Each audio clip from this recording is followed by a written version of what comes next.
Good morning and welcome back. I need you to pause whatever you're doing right now and listen very carefully because what I'm about to tell you has the real potential to completely shift the direction of the rest of your life. My name is Dr. Daniel Hayes, and after spending more than 20 years as a physician specializing in geriatric medicine and longevity science, I've sat face to face with thousands of patients in their 60s, 70s, and 80s. And time after time, I've watched them repeat the very same errors that are quietly robbing them of their physical strength, their memory, their ability to live independently, and their everyday happiness. And the most heartbreaking part? Not one person ever told them they were doing anything wrong. Today, that changes. I want you to hear this loud and clear. A landmark study released by the National Institute on Aging tracked more than 12,000 adults between the ages of 60 and 85 over a 10-year period. What they discovered was astonishing. The participants who removed just three specific daily habits were 61% less likely to suffer major physical decline, 47% less likely to develop cognitive problems, and they reported quality of life scores that were nearly double those of their peers. Double. And most of those people made these changes after turning 70. It is genuinely never too late. Now, before we go through the complete list, let me give you a small preview.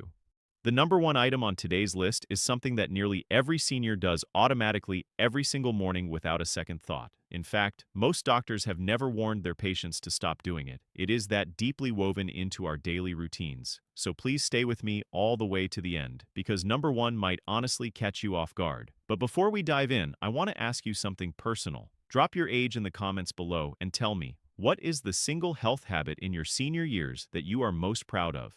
I read every single comment on this channel, everyone. Your answers always inspire the topics I choose to cover, and they also inspire each other. So take a moment, leave a comment, and let's grow this community together. Now let's get into it. We're going from number 7 down to number 1, ranked from very important to truly life-changing. Number 7, eating 3 large meals a day. This one seems completely harmless. 3 meals a day, breakfast, lunch, dinner. It's what your mother taught you, what every nutrition booklet still recommends, and what most of us have done our entire lives. But here is what those booklets aren't telling you. After age 65, your digestive system slows down dramatically. Stomach acid production drops by nearly 40%. Enzyme output decreases, and your gut's ability to absorb nutrients from large amounts of food becomes much less efficient. So when you sit down to that big dinner plate, your body simply cannot process it the way it did when you were 40. Researchers at the University of Southern California's Longevity Institute published findings showing that seniors who switched to 4 or 5 smaller, nutrient-dense meals spaced evenly throughout the day saw a 34% improvement in protein synthesis and a 28% reduction in markers of systemic inflammation within just 12 weeks. Think of your digestive system after age 70 like a smaller engine. It doesn't need less fuel. It needs that fuel delivered in smaller, more frequent batches so it can actually burn it efficiently. I had a patient, Margaret, 74 years old from Tucson, Arizona. She came to me feeling exhausted, bloated after every meal, and convinced something was seriously wrong. When I reviewed her eating patterns, she was having one small breakfast and then one enormous dinner, which is actually one of the worst possible patterns for an aging body. We restructured her eating into 5 small meals per day, rich in protein and healthy fats. Within 2 months, her energy levels had transformed. She told me she felt like she had gotten 10 years of her life back. The practical takeaway here is simple. Aim to eat every 3 to 4 hours.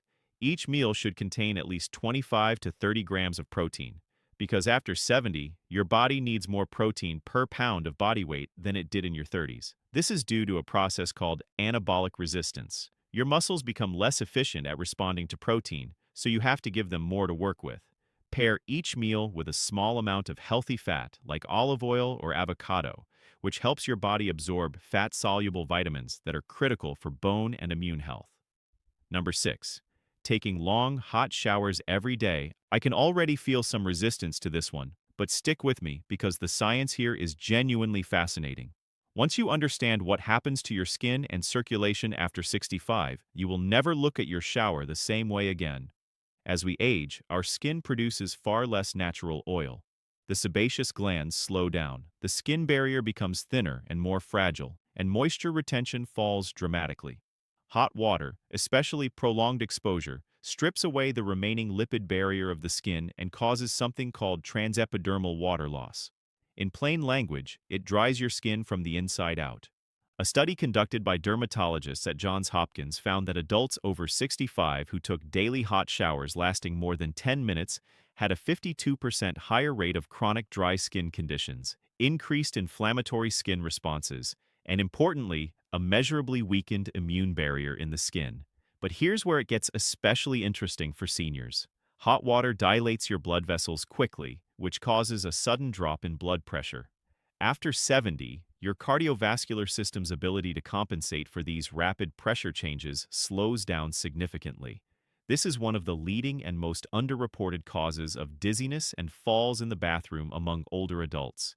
Statistically, the bathroom is the most dangerous room in the house for anyone over 65, and the shower temperature is a hidden contributor. The solution is not to stop showering, it's to lower the temperature to warm rather than hot.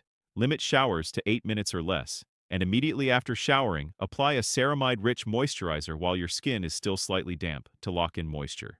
For circulation, consider ending your shower with 30 seconds of cool water. That's called contrast hydrotherapy, and research from the University of Oregon shows it improves vascular tone and reduces next-day fatigue in older adults. Number 5.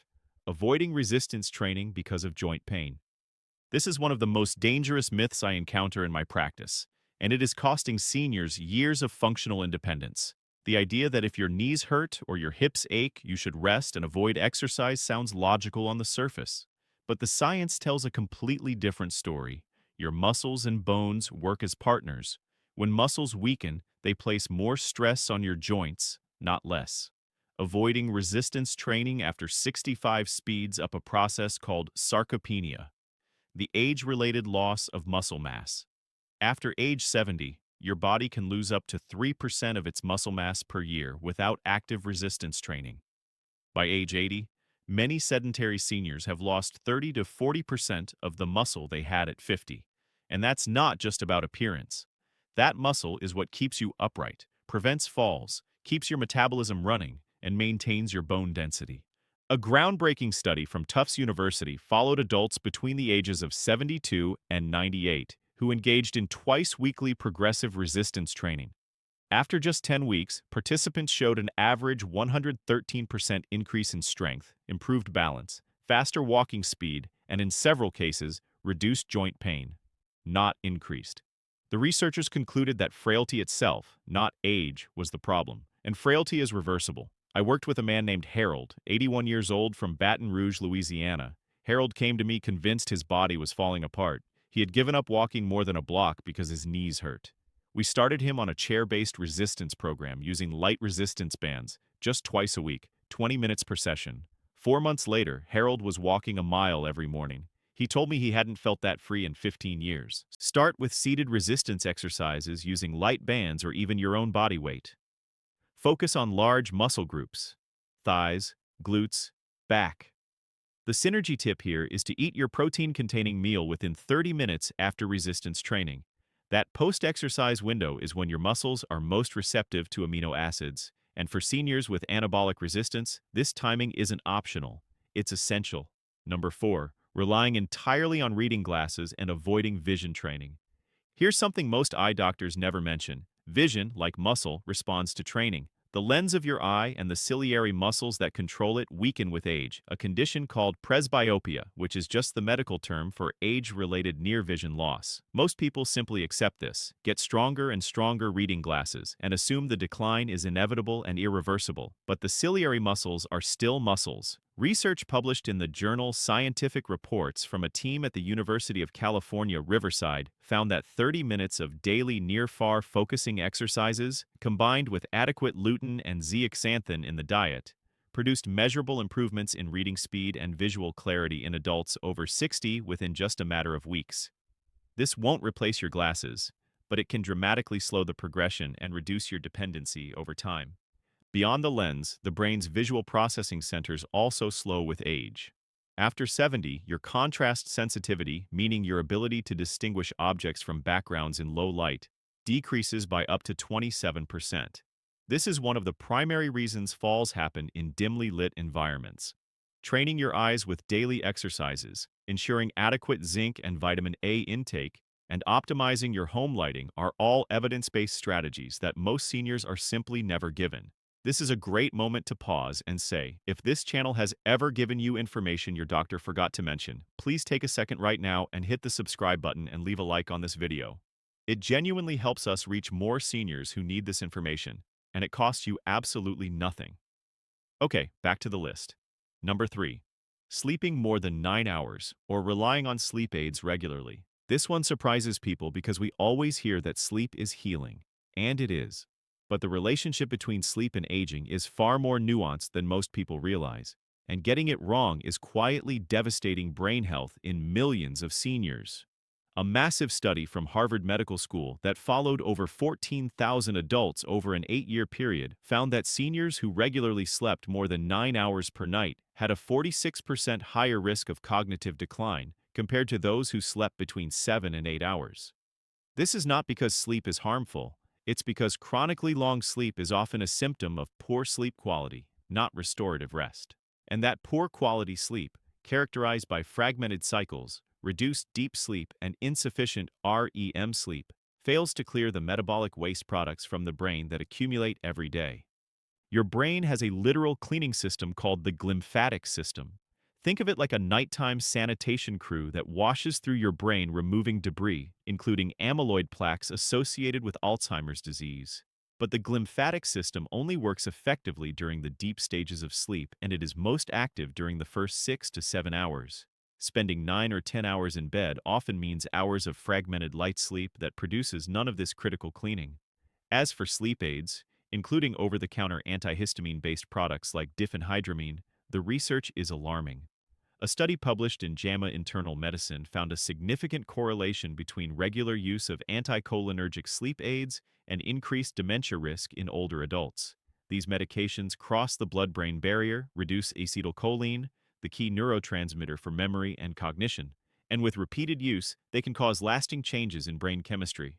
I had a patient named Dorothy, 78 years old, from Portland, Oregon. Dorothy was sleeping 10 hours a night and still waking up exhausted. She had been taking a common sleep aid for 3 years. When we ran cognitive assessments, her scores had been quietly declining. We weaned her off the medication, introduced a strict 7-hour sleep window, added magnesium glycinate before bed, and improved her sleep hygiene. Within 4 months, her cognitive scores went up, her energy increased, and she told me the fog she had been living in for years had finally started to lift. If sleep is a struggle, focus on consistent sleep and wake times every single day. A cool room temperature between 65 and 67 degrees Fahrenheit, no screens for 60 minutes before bed, and 200 to 400 milligrams of magnesium glycinate taken 30 minutes before sleep.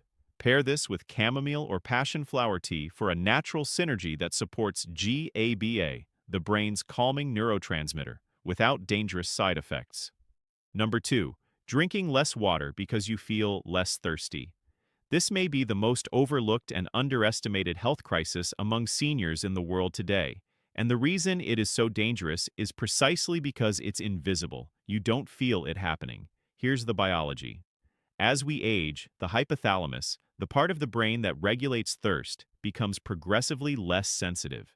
By age 70, most adults have a significantly blunted thirst response, meaning you can be clinically dehydrated and feel completely fine. Your body is no longer reliably sending you the warning signals it once did. A study published in the European Journal of Clinical Nutrition found that up to 40% of community-dwelling seniors over 70 are chronically mildly dehydrated, and they have no idea. Now, you might wonder, does mild dehydration really matter that much? The answer is devastating. Even mild chronic dehydration in seniors is linked to a 30% increase in urinary tract infections, which are a leading cause of sudden cognitive decline and hospitalization in the elderly. It increases the risk of kidney stones, constipation, and dangerous medication concentration in the blood because many common drugs are water-soluble and rely on adequate hydration to maintain proper blood levels, and it directly impairs cognitive function. Research from King's College London found that even 1 to 2% dehydration, which you cannot feel, reduces short-term memory, concentration, and reaction time in older adults by measurable amounts. Your skin, your joints, the discs between your vertebrae, Your eyes, all of them depend on adequate hydration to function properly. After 75, your kidney's ability to concentrate urine decreases significantly, meaning you excrete more water relative to what you drink, and you need more water than you think to stay balanced. The target for most seniors is a minimum of 6 to 8 cups of water per day, consumed consistently throughout the day, rather than in large amounts at once. A practical method is to keep a 32-ounce water bottle visible at all times and commit to finishing it twice by the end of the day. Add a small pinch of Himalayan salt or an electrolyte supplement without sugar to 1 glass daily to improve cellular absorption. Pair this with hydrating foods, particularly cucumbers, watermelon, and leafy greens, which provide structured water that absorbs more efficiently than plain water alone. And now, the moment I promised you. Number 1. Sitting within 30 minutes of waking up. I know you didn't see that coming. Here's what the science shows, and it is genuinely remarkable. The human body has a cortisol awakening response. In the first 30 to 45 minutes after waking, cortisol, your primary stress and alertness hormone, surges naturally by 50 to 100% above baseline. This is your body's biological alarm clock. It is preparing your cardiovascular system, your brain, and your muscles for the day's activities. And for seniors, this window is one of the most powerful biological events of the entire day. When you sit down immediately after waking, whether in a chair with your coffee at the breakfast table or on the couch watching television, you signal your body that the day's physical demands are already over. Research from the University of Queensland, published in the British Journal of Sports Medicine, analyzed the activity patterns of over 5,000 adults over 65 and found that those who were sedentary in the first hour after waking had significantly higher rates of metabolic syndrome, cardiovascular events, and cognitive decline over a 5-year follow-up, independent of how much they exercised later in the day. But here's the deeper mechanism that makes this especially critical for aging bodies. Cortisol is anti-inflammatory during this morning surge. It suppresses joint stiffness. It clears residual sleep-related inflammation in your tissues, and it primes your muscles for engagement. When you sit still through this window, the cortisol has nowhere to go. It circulates without serving its purpose, and chronically misused cortisol is directly linked to increased visceral fat, bone density loss, and impaired immune function. Additionally, the 30 to 45-minute window after waking is when your muscles are most sensitive to movement-induced signals for growth and repair. Research from Maastricht University in the Netherlands showed that light physical activity immediately after waking increased muscle protein synthesis rates throughout the entire day in adults over 65, even when the morning movement was gentle and brief. We're talking about a 10-minute slow walk, light stretching, standing exercises, gentle movement that wakes your body the way it was designed to be woken. I want to tell you about Robert. Robert was 77 years old from Nashville, Tennessee. He had been retired for 12 years and had settled into a deeply ingrained morning routine. Wake up, pour coffee, sit in his recliner, watch the morning news for an hour, then eat breakfast. He told me he had no energy. His joints ached every morning for the first 2 hours of the day, and he felt mentally foggy until early afternoon. His blood work showed elevated inflammatory markers, pre-diabetic glucose levels, and low testosterone for his age. We made one change. Just one. For 21 days, Robert committed to a 10-minute walk outside within 15 minutes of waking, before the coffee, before the chair, before the television. Then he came back, had breakfast, had his coffee, and did whatever he wanted. Within 3 weeks, Robert called my office, and I will never forget what he said. He said, "Dr. Hayes, I feel like someone turned a light back on inside me." His morning joint stiffness had dropped dramatically. His midday energy had improved. His fasting glucose had gone down. One change, 10 minutes, 21 days. The synergy pairing for this habit is natural light. The moment you step outside or stand at a bright window during that morning movement, you trigger a serotonin release that is perfectly timed with the cortisol awakening response. This combination sets your circadian rhythm for the entire day, improves nighttime melatonin production, stabilizes your mood, and has been shown in multiple studies to reduce the risk of seasonal depression in older adults. Morning movement plus morning light is one of the most powerful side effect-free interventions in all of longevity medicine, and almost no one is talking about it.